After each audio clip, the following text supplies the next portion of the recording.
أنا يا أخي في الله واسمع منهجي خذ يا أخي في الله بيدي وساعدي سلفية في النهج نهج الأنبياء وجميع أصحاب الرسول محمد. الحمد لله والصلاة والسلام على رسول الله أما بعد. Assalamu alaikum wa rahmatullahi wa barakatuh. Brothers and sisters, welcome back to Manhaj Mondays. This is the series in which we're studying the methodology of the saved sect, those who are upon the path of the one sect that will make it to paradise. As we know, the Ummah will divide into 73. 72 will go to hellfire, one will make it to paradise. What is that one saved sect? We're studying it here today. Remember, inshallah ta'ala, at the end of this series, I will be doing an examination. The one who gets the highest mark based on this series is going to get a £500 cash prize, inshallah ta'ala. So make sure you're up to date with the previous lessons. Remember, each lesson leads on to the lesson after it. Today, inshallah ta'ala, we are going to learn about the position of the Salaf. When I say Salaf, I mean the Sahaba and the students of the Sahaba and their students, the first two generations. We're going to learn about their position when it came to those who would disregard the Hadeeth. Their position when it came to those who would reject the Hadith. The position that they had with regards to those who would hear a Hadith and not implement it. They would go to the statement of another man, or they would go to their own views, their own logic, their own opinions. No matter who that other man is, no matter what your opinion and logic might be, no matter what your intelligence is like, to go to that when a Hadith is in front of you is a problem. How problematic is it? We will see in how the Salaf would respond to this. Because remember, we've already established in the previous lessons that these are role models and examples that we're commanded to follow.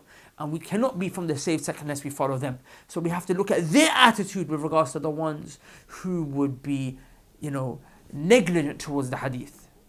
And then we have to be careful and also adopt that ourselves and make sure that we don't fall into what they used to oppose.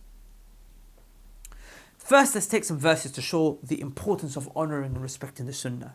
Allah subhanahu wa ta'ala said, لِتُؤْمِنُوا بِاللَّهِ وَرَسُولِهِ إِن تُعَزِّرُوهُ وَتُوَقِّرُوهُ. Allah subhanahu wa ta'ala in His ayah told us to believe in Allah and His Messenger. And Allah subhanahu wa ta'ala told us to revere the Messenger, to honour Him, to respect Him. How do you revere the Messenger? How do you honour Him? How do you respect Him? By obeying Him, by following Him. When He tells you something, you do it. To disobey Him, to disregard Him, in that which He tells you to do, or in that which He walked and you follow a different path, is a disrespect to the Messenger sallallahu alaihi wasallam, and it is not honouring him alayhi salatu wasalam in any way, shape or form. Another ayah that stresses this, Allah said, فَلْيَحْذِرِ الَّذِينَ يُخَالِفُونَ عَنْ أَمْرِهِ أَن تُصِيبَهُمْ فِتْنَةٌ أَوْ يُصِيبَهُمْ عَذَابٌ أَلِيمٌ. Allah subhanahu wa ta'ala tells people to be warned from what? From opposing the affairs of the Messenger, from opposing the Sunnah of the Messenger, from opposing the Hadith of the Messenger sallallahu alaihi wasallam. Allah warns you, if you do it, two things will happen to you, one of two, or if not even both. The first one, أَن تُصِيبَهُمْ فِتْنَةٌ, that you will be struck with a fitna. Here, the Salaf explained, this means fitna in the heart. You'll be tested with a trial in the heart. In other words, you will deviate from the Sunnah. Your heart doubts will enter inside of it. You'll be punished in this way. You said to the Hadith, I'm rejecting it. Because of it, your heart in it will grow a disease that will deviate you from the right path. Imam Ahmad said, this is the riddah, this is apostasy. A person will hear when Allah said, when you oppose the Hadith, it means that when fitna hits you, it means you're going to leave the fold of Islam. It will cause you to leave Islam. Either in its entirety, or a huge portion you could lead. Either way, that person is drifting from Islam. Or Allah said, أَوْ يُصِيبَهُمْ عَذَابٌ أَلِيمٌ, or they will receive a tormenting punishment. A tormenting punishment. Why? Because they opposed the Messenger sallallahu alaihi wasallam. Now, inshallah ta'ala, let's take some examples of how the Salaf were, how the Sahaba were, when it came to those who would oppose this.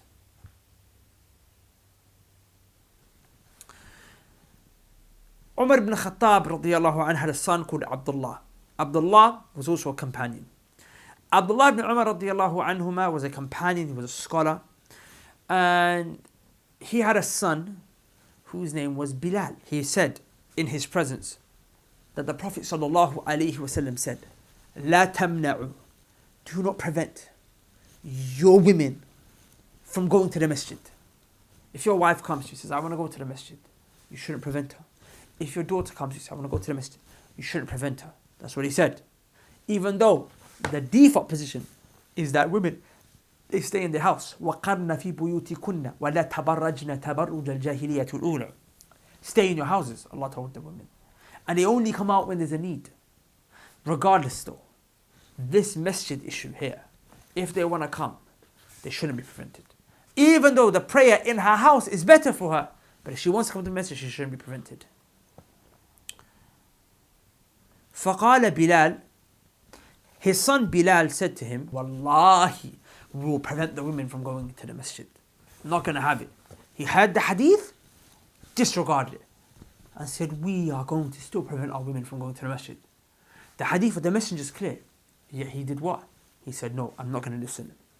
فَأَقْبَلَ عَلَيْهِ عَبْدِ اللَّهِ. Abdullah ibn Umar, he turned towards him.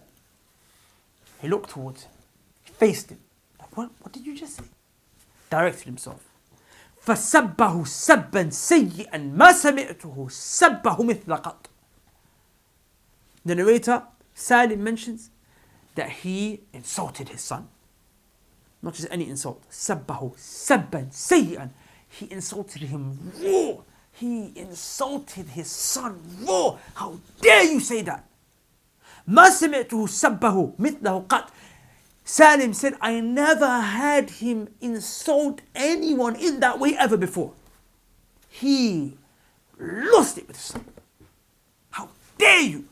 I mentioned to you a hadith of the Messenger sallallahu alaihi wasallam, and this is how you respond. وقال, then he said, أخبرك عن رسول الله صلى الله عليه وسلم. He said, I'm informing you that the Prophet sallallahu alaihi wasallam said this. وتقول, and you say, Wallahi, I'm going to prevent them. And the Prophet said, don't. And you're saying, Wallahi, I'm going to prevent them. In the narrations mentioned that he refused to talk to his son till his son died. His son died, he didn't talk to him. This is how they were when it came to the ones who would disregard the sunnah of the Messenger sallallahu alaihi wasallam. Their own sons they boycotted. One hadith his son rejected. One hadith. He boycotted him. He didn't talk to him till he died. He died, he didn't talk to his son.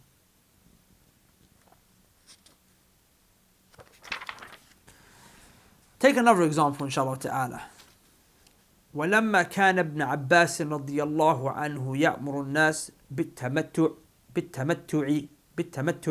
في الحج. Abdullah ibn Abbas رضي الله عنهما, he taught the people that when they do Hajj, that they can combine in their Hajj and do Umrah and Hajj at the same time. Some of the people opposed him and they disagreed with him.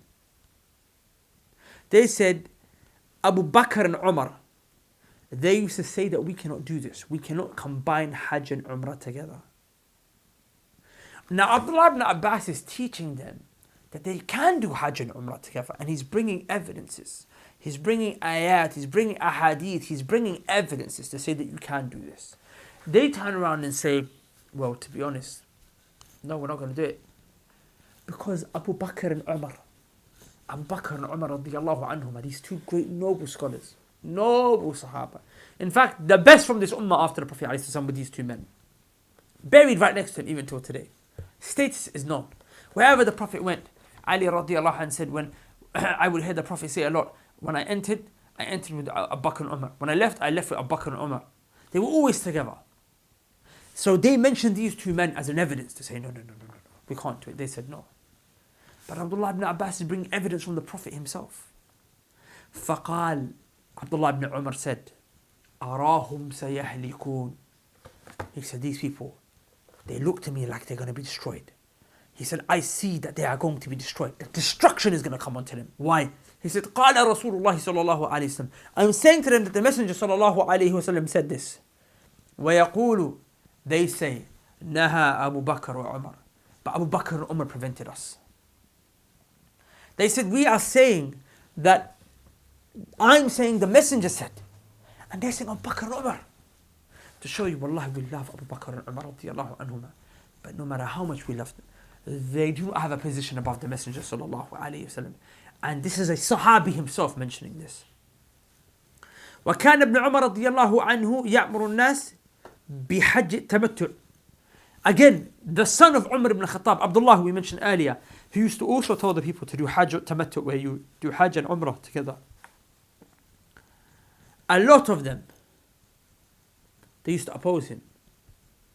Why? Because they said Umar radiallahu anhu used to tell us we cannot do this.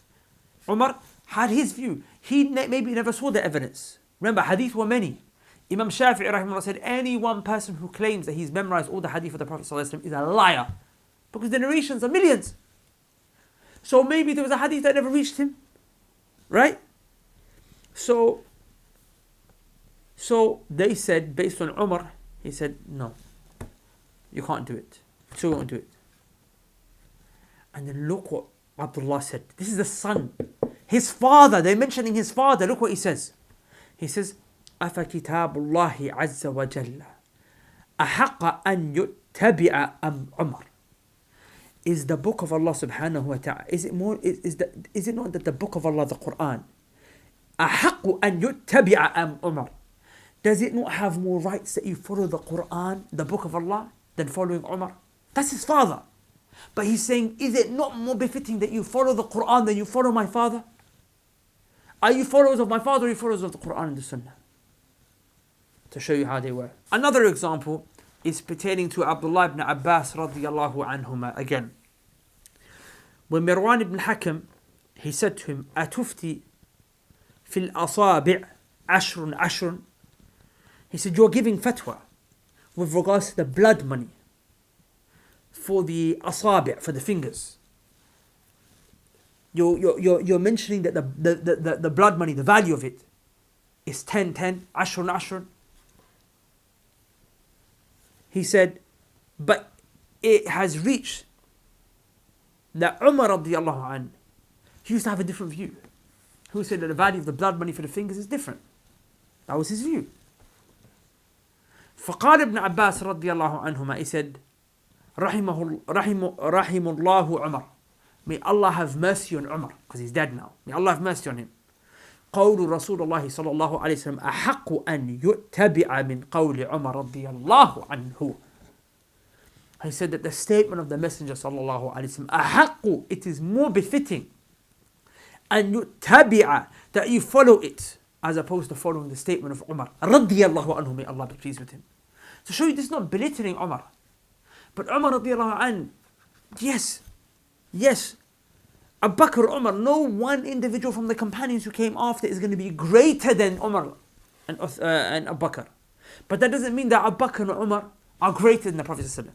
So now if Abu Bakr and Umar are not being taken, if they are saying something which is not what the Prophet said, then how are we going to take what you said? And how are we going to take what your sheikh said? And how are we going to take what your dad said or your grandma? How are we going to take anything that anyone said?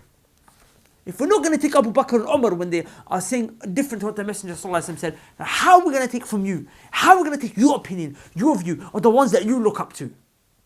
Does that make sense?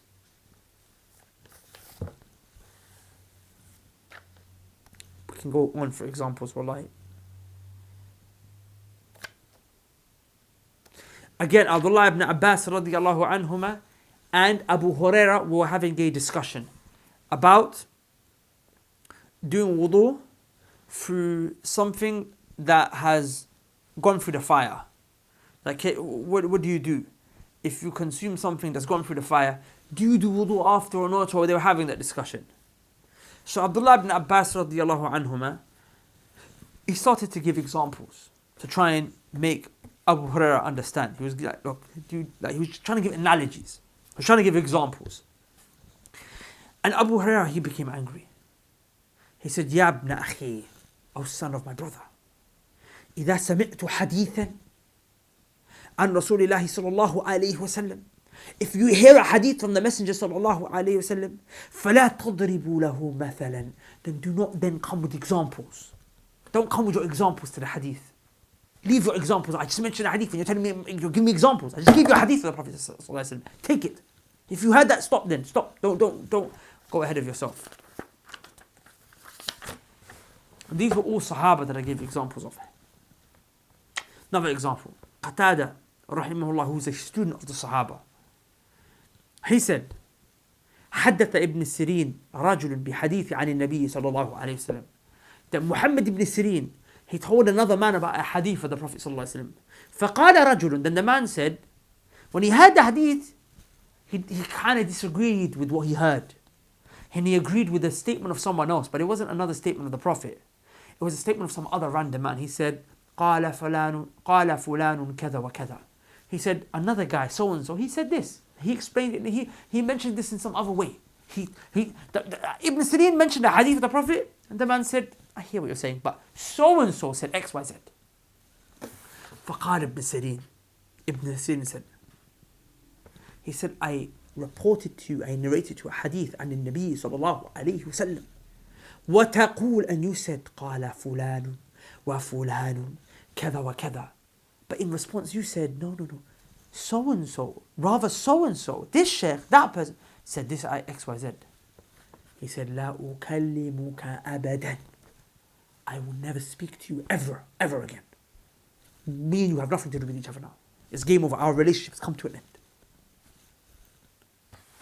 Let's take some benefits, inshallah ta'ala. الأولى التغليظ على من عارض الكتاب والسنة بعقله وقياسه.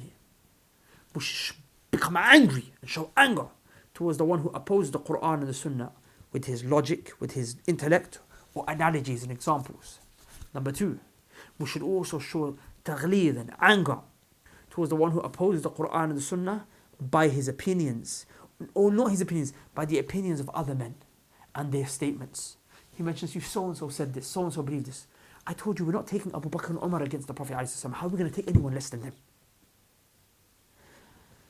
Number three,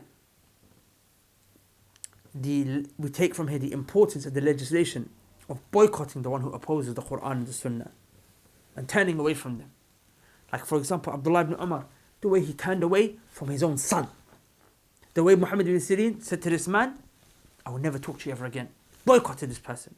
But of course, boycotting is done based on if the boycotting is going to bring about a benefit.